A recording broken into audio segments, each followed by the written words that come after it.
देखिए, हम भारत के भूगोल की बात कर रहे थे और जैसे भारत के भूगोल में हमने जैसे पिछली वीडियो में जो है हमने भारत की नदियों की बात करी थी, और आज हम जो है वो भारत के भौतिक प्रदेशों को जानेंगे और जानेंगे कि भारत को जो है वो किन किन भौतिक प्रदेशों में बांटा गया है।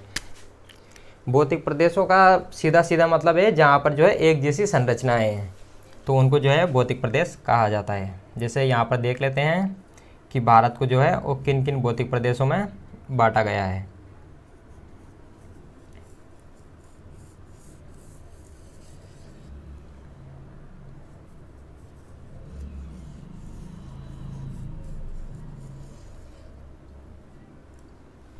तो जैसे ये भारत है, तो जैसे यहाँ पर जो है वो पर्वतीय भाग है, तो इसे हम जो है वो उत्तर पूर्व का पर्वतीय क्षेत्र कह देते हैं, यहाँ इसे ही जो है हिमालय क्षेत्र कह देते हैं। तो ये हो जाता है पर्वतीय क्षेत्र। इसके बाद जैसे बात करें यहाँ पर जो है वो गंगा यमुना का विशाल मैदान है, तो इसे हम कह देते हैं मैदानी भाग।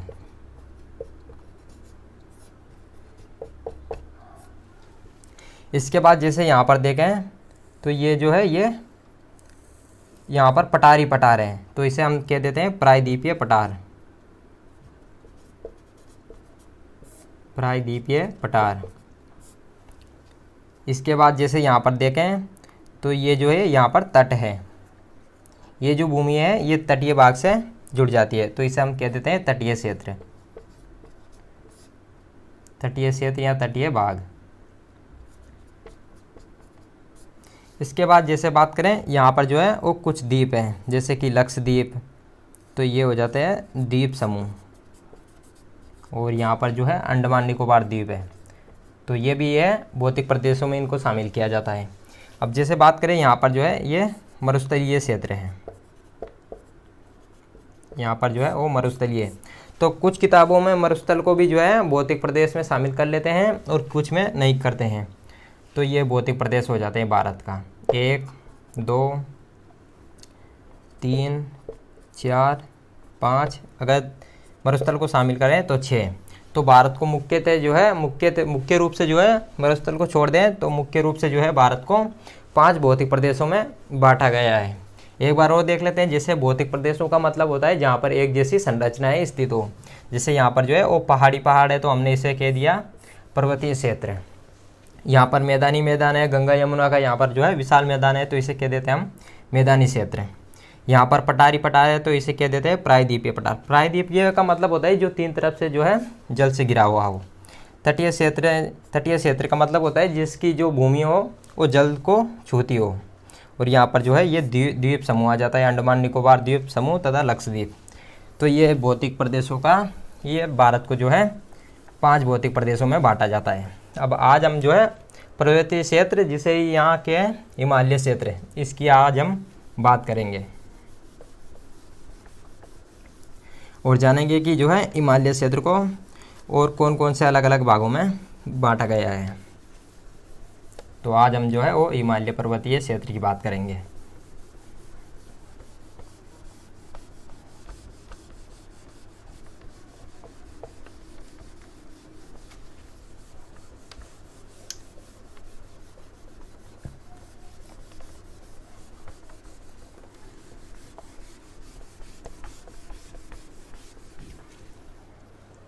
तो हिमालय पर्वत को पढ़ने से पहले जो है हम ये समझ लेते हैं कि भारत का जो है दरअसल निर्माण कैसे हुआ है, भारत जो है वो कैसे बना था, इसको समझ लेते हैं।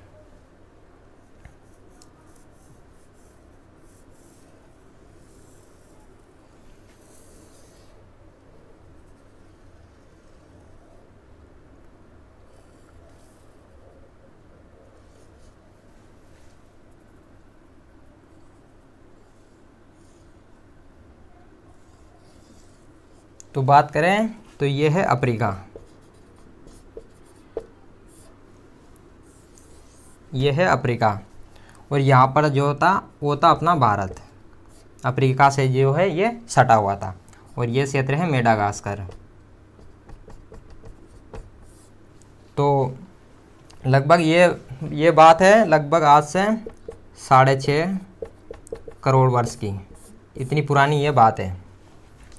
तो जैसे बात करें लगभग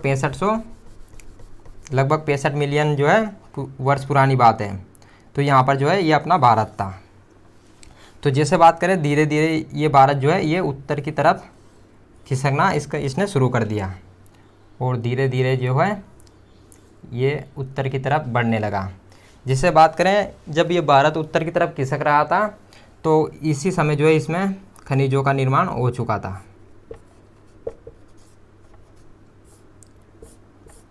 जो अपनी अरावली है वो इसी टाइम जो है वो बन चुकी थी। और यहाँ पर जैसे बात करें यहाँ पर था तैतीस सागर।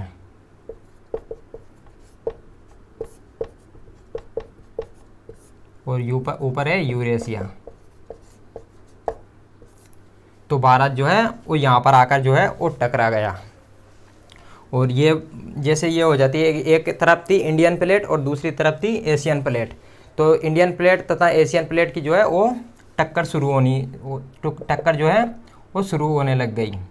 और जैसे हम आज भी देखते हैं कि भारत का जो हिमालय क्षेत्र है वो आज भी वृद्धि कर रहा है, आज भी जो है उसमें बढ़ोतरी देखने को मिलती है। तो वो जो है वो इसी कारण मिलती है। जैसे जो माउंट एवरेस्ट है उसकी जो ऊंचाई है वो है लगभग 8,848 मीटर। जैसे कई किताबों में हम देखते हैं कि इसकी जो ऊंचाई है वो कई किताबों में अलग मानी जाती है, 8,850 मीटर जो है इसकी ऊंचाई मानी जाती है। तो ये डिफरेंस देखने को इसमें मिलता है। तो ये इसी वजह से मिलता है कि जो भारत है, जो इंडियन प्लेट है वो आज भी यूरेशिया की जो एशियन प्लेट है उससे टकरा रही है और हिमालय जो है वो वृद्धि कर रहा है। तो ये इसका कारण हो जाता है।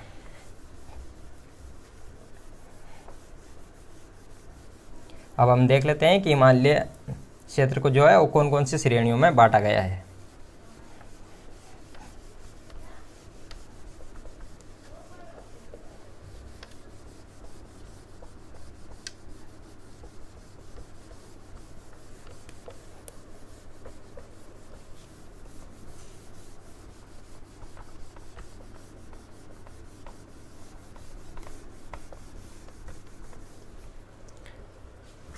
तो अब बात करते हैं हिमालय की।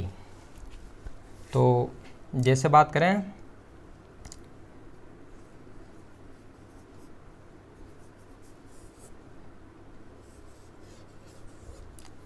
तो हिमालय जो है वो इस तरीके से फैला हुआ है।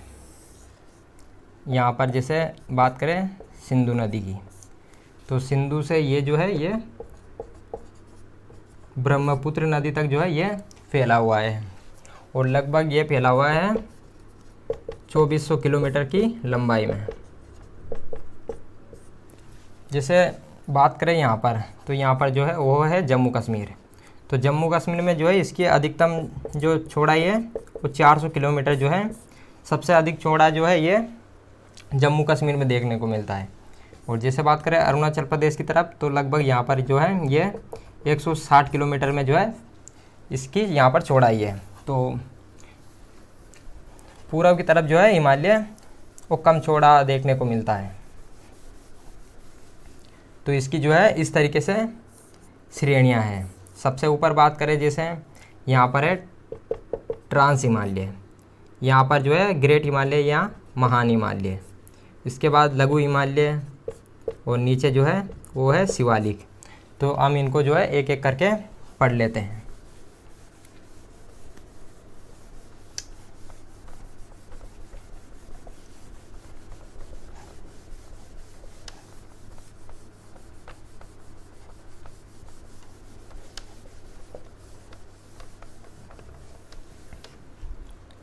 जैसे बात करें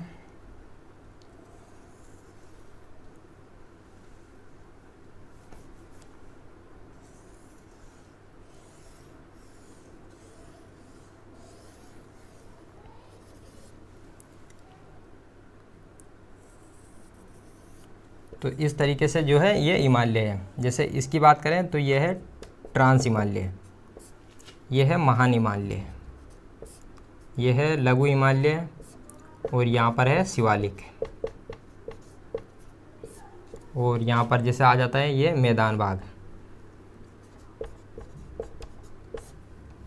थोड़ा ऊपर उठेगा तो ये हो जाएगा पठार, उसके बाद समुद्र। तो हिमालय जो है इस तरीके से, जैसे यहाँ पर इसकी जैसे औसत ऊंचाई की बात करें तो इसकी औसत ऊंचाई है लगभग 6000 मीटर, इसकी औसत ऊंचाई है लगभग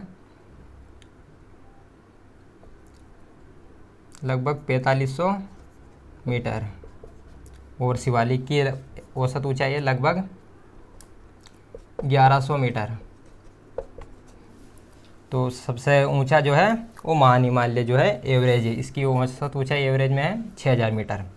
तो जैसे बात करें यहाँ पर इनके बीच में जो ये बाउंड्री है जो इनको अलग करती है, ये कई बार पूछ लिया जाता है कि ट्रांस हिमालय तथा महान हिमालय को अलग करने वाली बाउंड्री या गैप को क्या कहते हैं। तो इस गैप का नाम है ITSZ। इस गैप का नाम है, जो महान हिमालय तथा लघु हिमालय को अलग करने वाला जो गैप है, जो बाउंड्री है, उसको कहा जाता है MCT। और लघु हिमालय तथा शिवालिक को अलग करने वाला जो बाउंड्री है, जो गैप है, उसे कहा जाता है MBT। और शिवालिक तथा मैदान को अलग करने वाली बाउंड्री है, इसे कहा जाता है MFT। ITSZ का मतलब होता है इंडस सांगपो सिचुअर जोन। MCT का मतलब होता है main central thrust, main central thrust. MBT का मतलब होता है मेन बाउंड्री थ्रस्ट, और MFT का मतलब होता है मेन फ्रंटल थ्रस्ट। तो ये जो है ये इनको अलग करता है। इनको कई बार पूछ लिया जाता है कि ट्रांस हिमालय तथा महान हिमालय के बीच में जो है जो गैप है उसको क्या कहते हैं, तो ITSZ। तो इस तरीके से अब सबसे पहले हम बात करेंगे ट्रांस हिमालय की।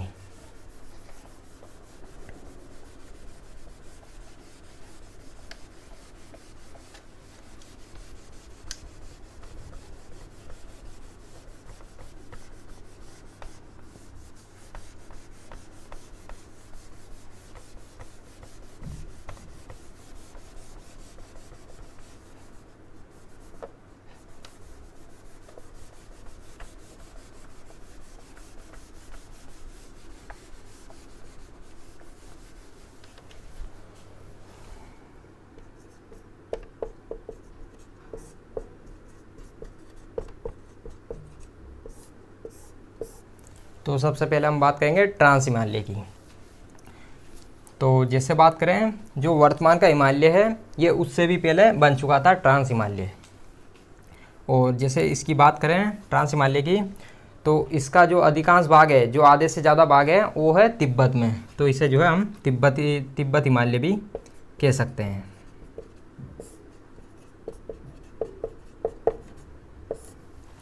जैसे ट्रांस हिमालय में जो है इसकी अलग अलग श्रेणियां हैं। जैसे कि बात करें काराकोरम, जास्कर, लद्दाख, कैलाश, जो कैलाश श्रेणी है, इसके अलावा पीर पंजाल। ये जो श्रेणियाँ देखने को मिलती है ये हमें ट्रांस हिमालय में ही जो है देखने को मिलती है। इसके अलावा जैसे बात करें काराकोरम की, तो भारत की सबसे ऊंची चोटी है K2, या जिसे के गोडविन ऑस्टिन।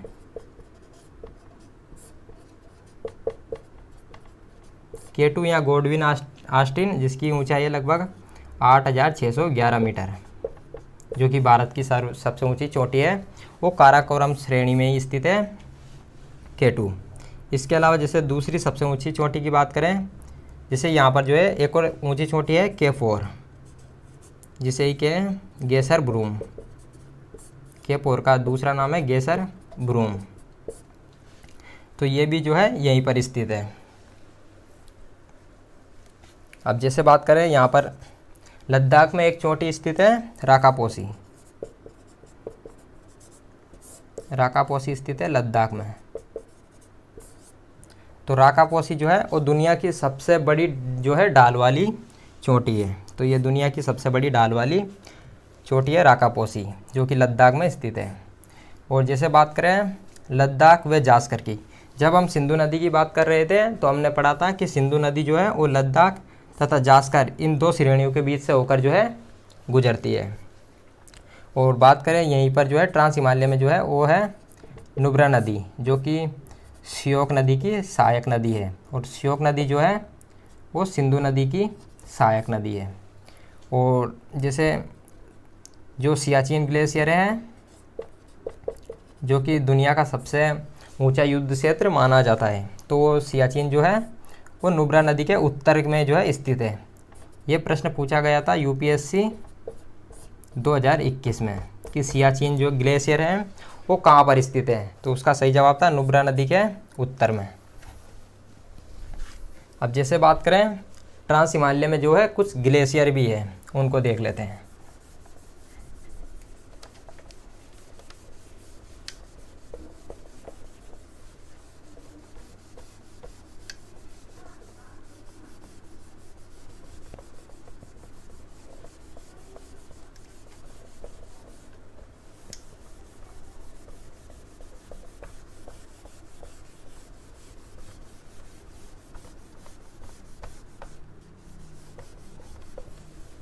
तो अब जो है ट्रांस हिमालय के ग्लेशियरों की बात करते हैं। ग्लेशियर का मतलब होता है जो बर्फ़ के बड़े बड़े पहाड़ होते हैं, उनको ग्लेशियर कहा जाता है। जैसे सबसे पहले बात करें सियाचिन ग्लेशियर की, ये है लगभग 72 किलोमीटर जो है ये लंबा है, या 72 किलोमीटर क्षेत्र में ये फैला हुआ है सियाचिन ग्लेशियर। इसके बाद जैसे बात करें बियापो ग्लेशियर, ये है लगभग 63 किलोमीटर लंबा। इसके बाद बाल्टोरो 72 किलोमीटर लंबा। इसके बाद हिस्पर 61 किलोमीटर लंबा। तो ये जो है ये ट्रांस हिमालय में कुछ ग्लेशियर है, सियाचिन, बियापो, बाल्टोरो तथा हिस्पर। इसके अलावा जैसे यहाँ पर जो है कुछ दर्रे हैं। दर्रों का मतलब होता है जो आने जाने के ये रास्ते होते हैं। जैसे ये कोई पहाड़ है तो यहाँ पर जैसे ये इसको गैप कर लेते हैं, यहाँ पर जो है आने जाने के रास्ते बना लेते हैं। तो पहाड़ों के बीच में जो है आने जाने के जो रास्ते होते हैं उनको दर्रे कहते हैं। जैसे यहाँ पर जो है कुछ दर्रे हैं, जैसे काराकोरम दर्रा, चांगला ला का मतलब भी दर्रा ही होता है, तथा चारडिंगला। ये इस तरीके से जो है यहाँ पर कुछ दर्रे हैं ट्रांस हिमालय में।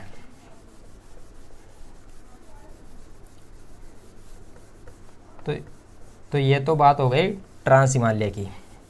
अब हम इसके बाद हम बात करेंगे ग्रेट हिमालय या महान हिमालय की।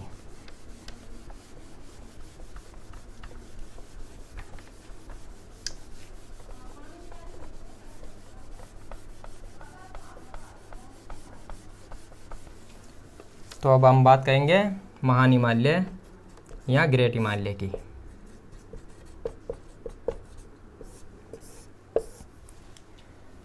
तो जैसे ये जो है ये कुछ इस तरीके से ये फैला हुआ है।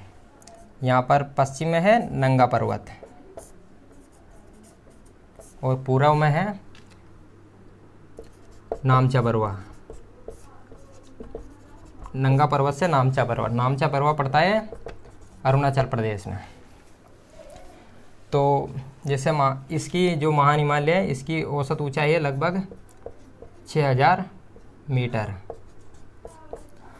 एशिया की जो है वो लगभग जैसे बात करें एशिया में जो है लगभग 6500 मीटर से ऊंची जो चोटियाँ हैं वो लगभग है 94 से जो 92 ऊंची चोटियाँ हैं वो हिमालय में ही स्थित है। जिससे बात करें सबसे पहले यहाँ पर एक चोटी है कामेत। इसके अलावा यहाँ पर एक और चोटी है नंदा देवी। तो महान हिमालय में जो है वो ज़्यादातर हमें चोटियों की जो है बात करनी है। यहाँ पर जो है वो बड़ी बड़ी चोटियाँ हैं। इसके अलावा यहाँ पर एक और चोटी है धौलागिरी।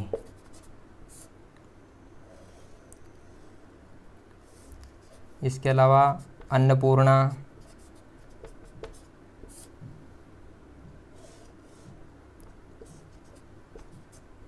मनसालू,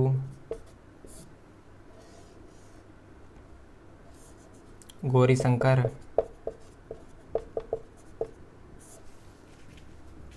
इसके अलावा जिसे बात करें, यहाँ पर दुनिया की सबसे ऊंची चोटी स्थित है माउंट एवरेस्ट। माउंट एवरेस्ट ये है नेपाल में स्थित है, नेपाल। इसकी ऊंचाई है 8,848 या 8,850 मीटर। इसके बाद है मेकालू, और यहाँ पर सिक्किम में है कंचनजंगा। कंचनजंगा स्थित है सिक्किम में।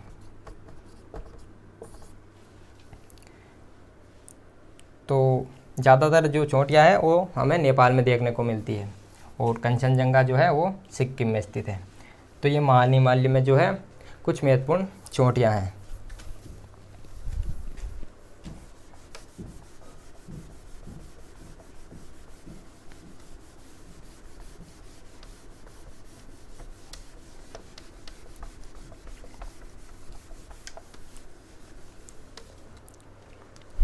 इसके बाद जैसे यहाँ पर जो है कुछ दर्रे हैं। जैसे बात करें जम्मू कश्मीर की, तो यहाँ पर जैसे जोजिला,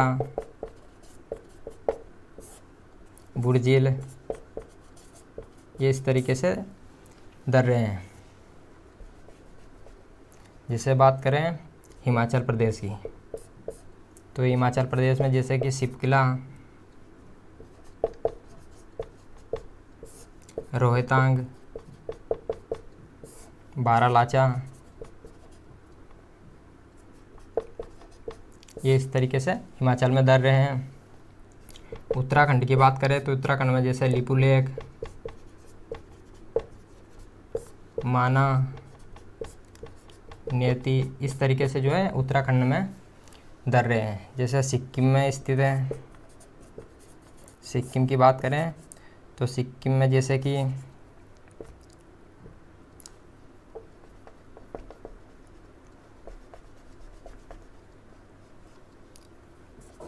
सिक्किम में जेलेपला।